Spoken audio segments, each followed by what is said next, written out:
I'm Francois. I'm a clinician working at Wits University. I'm Deputy Director of the Reproductive Health and HIV Institute at Wits, and I've been involved in the HIV Clinician Society for the last 10 years.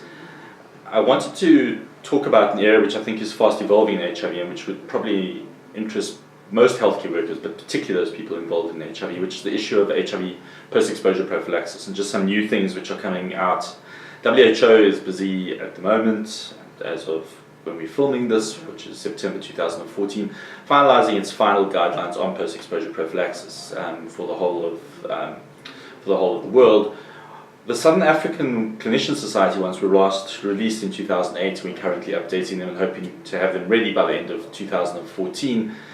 We are in a situation where the Department of Health guidelines haven't been updated properly since the early 90s. While there is internal processes to make sure that there are more up-to-date drug regimens available, they haven't been finalized and they haven't been formalized certainly within the South African public sector.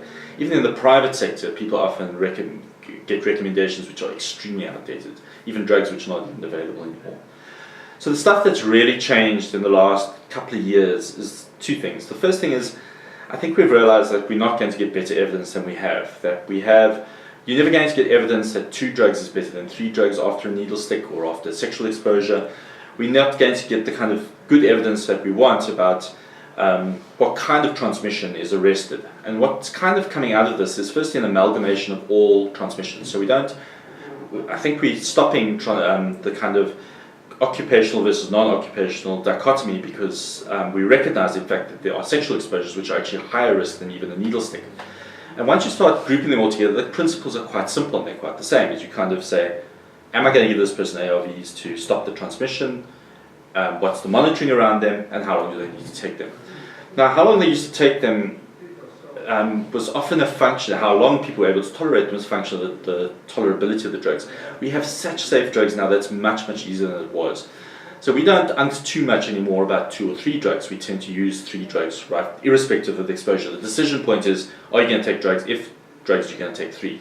In the old days, we'd wring our hands about 1 or 2 or 3. Now we're just going to go to 3. The question there is whether we'll be able to afford the 3rd drug, which is likely to be an integrase inhibitor going forward, which has almost no known side effects, particularly in the short term. So the big move there is how can we simplify the drug regimen that we're choosing, and how can we get that into the state sector and into the private sector as quickly as possible. Now, my feeling is, looking at the pricing and everything else, is that the recommendations going forward is likely to be a combination of tenofovir, emtricitabine or 3-TC, and an integrase inhibitor, either eltegravir or the dolutegravir or any of the others that are coming along the line. And that hopefully will be available both within the state and the private sector in a similar vein going forward. So we've simplified the drugs. It also means that we're not going to angst about how long to take them. We're unlikely to ever get a clinical trial that will show once and for all that it's 17 days or 32 days. We're probably going to be stuck with the 28 days going forward, and that's easier to do now that the drugs are so much safer. So those are the 2 big things which people need to understand, is this kind of move forward away from occupational and non-occupational, because those are very conflated.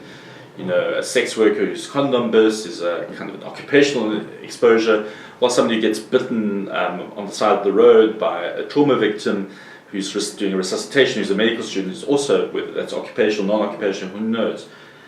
It doesn't really matter. The exposure is the exposure, and you want to protect somebody from getting from HIV. So those 2 things, safer drugs, easier regimens, coupled with this recognition that your decision point is, do you want to take drugs or don't you? And that's why post-exposure prophylaxis, I think, going forward is going to be a lot simpler than it was in the past.